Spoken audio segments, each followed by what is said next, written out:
the capacity of people involved. We need to build their capacity. Some of us are so ignorant about inclusive education, and these children who are being excluded from education.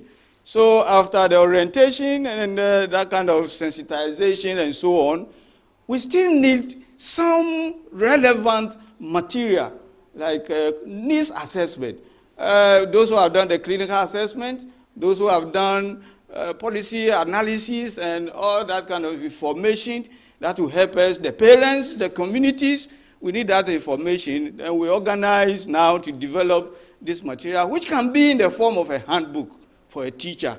So that when you are using the normal syllabus and comes to a physically challenged child, this handbook will include policy direction of ministry, the syllabus contains the objectives, the teaching and learning strategies, the assessment procedures. So this kind of material, which can be in a manual or a handbook, will be developed. There are stages in the development. We try test them. You involve the people. You print and distribute. We are doing that. And then after the material has been developed, we have to train the teachers, identify the teachers in the field, and train them using another strategy.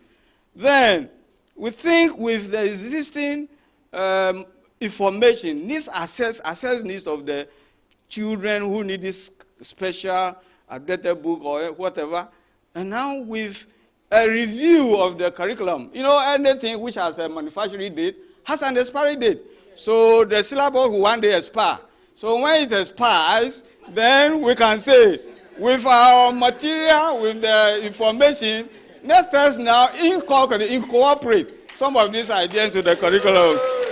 Then now, we have to review our policy based on some of this feedback we have got from the system. And note, textbook and distribution policy. We have a textbook and distribution policy which has excluded some of our children. So we have to review the textbook and distribution policy to include this group. So practical activities have been developed or factored into the teaching and learning processes. It's what is left is for adaptation by classroom teachers in the school. So the needs of the learning needs of the students were catered for.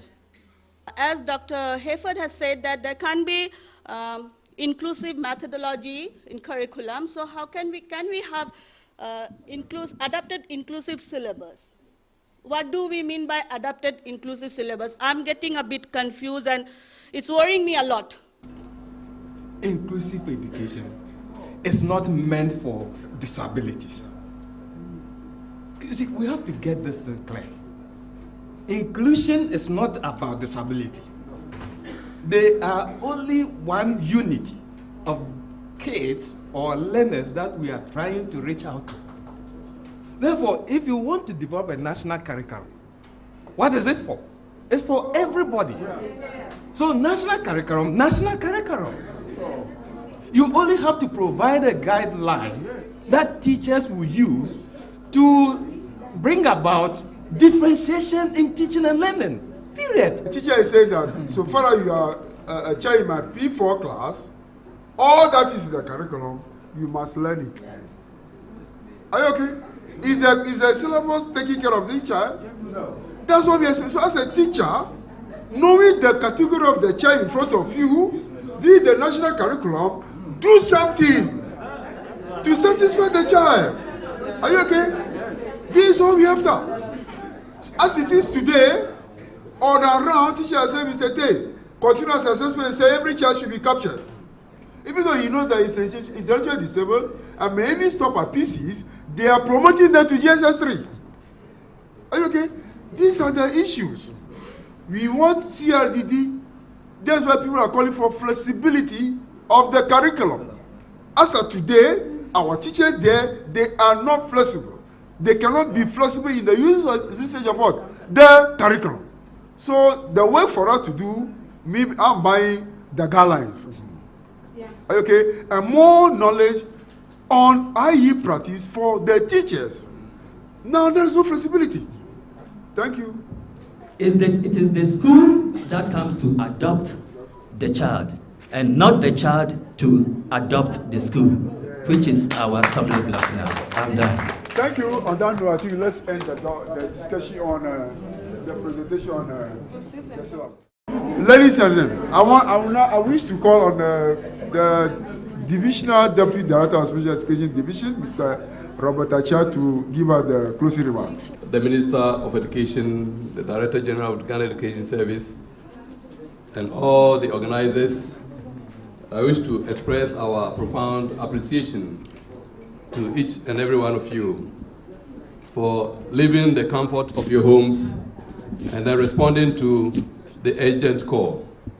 Indeed, you have shown dedication and the enthusiasm that we saw you working is highly commendable. So shall we give one round of applause?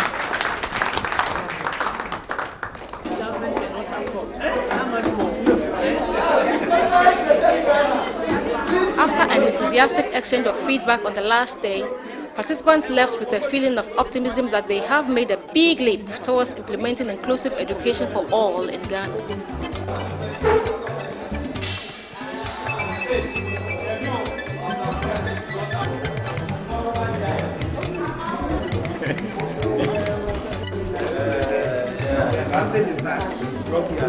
It's been a wonderful workshop, very well attended. People of diverse backgrounds were here. So it was more a learning exercise for some people, I think most people, but whilst you're giving out information, you're also learning something new from other people. The intensity is quite high and remained for all 3 days, such that you'll think that it should tailor down towards the third day, but it did not. It did not. The small sessions were excellent sessions. Were very well attended, very active. Most people remained active throughout. And then the final summary session was also wonderful, where people got to hear what was happening in other people's and in other groups and have things clarified. Overall, I'll say that was an excellent workshop. See, we are talking of inclusion. We are talking about all groups of school children or learners, but some of them really do have special needs. And if you have special needs, it means that you have also to be given special devices that can help you. And to be frank, some of our children, though they need such things, they don't have them. And so the way forward is to acquaint them with the use of such things and provide them for them so that something like an in-class performance will be enhanced, and that will be a better inclusive education than pulling them out because of services here and there. Yeah, so we are hoping that much should be done in that area. Yeah, now we are to the end of this 3 days Herculean task. We had lots of discussion, deliberation, and then it's debates and all to have the way forward for inclusive education in Ghana. As lots of children are there out of school, how to bring them to the school. We talked about policy. Definitely we need some policy, then budgetary support because fund also needed. And then we talk a lot about teachers training because I think for inclusive education, teacher training is the backbone because ultimately teacher will handle them. Quality of teacher should be enhanced, and that we can get with quality teachers training. And we talk a lot about school improvement and all those systems and all. And we are really looking forward that something concrete will come and then we go forward. When we talk about inclusion then we want to organize the system in such a way that those who are there but are not performing will rather be given the necessary support to perform.